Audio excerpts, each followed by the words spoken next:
ममता और इंतकाम के बीच फंस गया साइम, क्या वो दिल की सुनेगा या भाई का बदला लेगा। अस्सलामुअलैकुम। ड्रामा सीरियल हमराज की आने वाले एक साथ बहुत ही जबरदस्त होने वाली है। साइम की मामा को अब एहसास होना शुरू हो जाता है कि उसका बेटा अब अपनी जिंदगी में बहुत गलत करने वाला है। वो बदला लेने के लिए किसी भी हद पर जाने के लिए तैयार है। उसकी मामा बड़े प्यार से उसको अपने पास बुलाती है और कुछ लड़की की तस्वीर उसे पकड़ाती हैं और कहती हैं कि इनमें से कोई लड़की पसंद करो, उससे शादी करो, एक पुरसुकून जिंदगी गुजारो।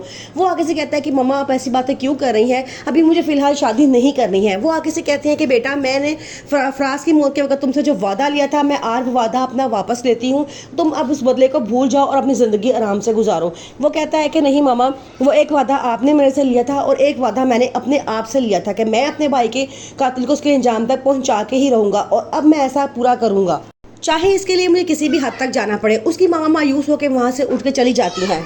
सारा जो अब खुद भी चाहती है कि खौफ और डर की दुनिया से बाहर आ जाए, वो अपने हस्बैंड से कहती है कि मैं चाहती हूँ कि अब मैं अच्छी ज़िंदगी गुजारूँ, हम दोनों एक बहुत अच्छी ज़िंदगी गुजारें।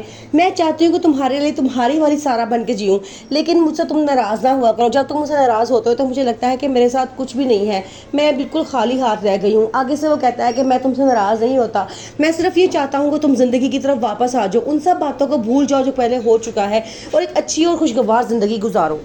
सारा में अब ज़िंदगी की एक नई चमक नज़र आना शुरू हो चुकी है। वो पुरजोश लहजे में अपनी मामा के पास जाती है और जाके उनसे बड़े अच्छे तरीके से मिलती है। उसकी मामा बड़ा खुश होती हैं। वो कहती हैं कि मेरी बेटी को मैंने यहाँ काफ़ी अरसे बाद हंसते मुस्कुराते देखा है, मैं तुमसे वादा करती हूँ कि तुम हमेशा खुश रहोगी तो मैं भी खुश रहा करूँगी। वो आगे से कहती है कि मामा आप फिक्र ना करें, अब आप मुझे हमेशा इसी रूप में देखेंगी। साइम भी अब ज़िंदगी में आगे बढ़ने की कोशिश कर रहा होता है। वो एक दफ़ा अपने कमरे में बैठा होता है तो उसे कॉल आती है और बताते हैं कि सारे वर्कर आपस में लड़ चुके हैं और काफ़ी सारे करोड़ों का नुकसान हो चुका है। वो फटाफट भागता हुआ ऑफिस पहुंचता है, सारे वर्कर को अपने पास खड़ा करता है, उनसे उनसे बड़े गुस्से में पूछगछ करता है। पता चलता है कि काफ़ी वर्कर्स की आपस में लड़ाई हुई थी जिसमें उन्होंने काफ़ी चीज़ें तोड़ दी हैं और कंपनी को करोड़ों का नुकसान हुआ है। ये नुकसान साइम के लिए नाकाबिले बर्दाश्त होता है। वो बड़ा गुस्से में होता है कि कौन ऐसी हरकत कर रहा है जो मुझे नुकसान पहुंचाने की कोशिश कर रहा है। फिर उसका ख्याल सारा के हस्बैंड की तरफ जाता है और कहता है कि अगर ये वाकई उसने किया है तो उसको तो मैं छोड़ूंगा ही नहीं। साइम की मंगेतर जो उसकी मोहब्बत भी होती है, उसने उसे हासिल करने के लिए बड़ी कोशिशें की होती हैं, लेकिन अब उसकी मंगेतर के घर वाले कहते हैं कि हमने तुम्हारी साइम से शादी नहीं करवानी क्योंकि वो पागल दीवाना हो चुका है। लेकिन अब साइम बड़ा परेशान होता है क्योंकि वो उसी से शादी करना चाहता है। वो घर वालों को काफ़ी देर समझाने की कोशिश करता है लेकिन वो उनकी बात नहीं मानते।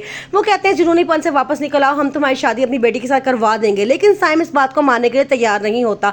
वो कहता है कि मैं अपने भाई की रूह से कसम खाई है, जब तक मैं उसको इंसाफ नहीं दिला दूंगा मैं पीछे हटने वाला नहीं हूँ। साइम की मामा जब अपने बेटे का जुनूनीपन देखती हैं तो वो उसे बहुत समझाने की कोशिश करती हैं। कहती हैं कि तुम्हें क्यों नहीं समझ आ रहा, तुम्हारी जिद तुम्हें बर्बाद कर देगी। उस लड़की का शायद इतना नुकसान ना हो, मुझे लगता है तुम्हारा ज़्यादा नुकसान हो जाएगा। लेकिन साइम किसी ये बात सुनने को तैयार नहीं होता। उसके सर पे अपने भाई के कत्ल का बदला लेना ही सवार होता है। वो कहता है कि जब तक मैं बदला नहीं ले लूँगा मैं सुकून से नहीं बैठूंगा।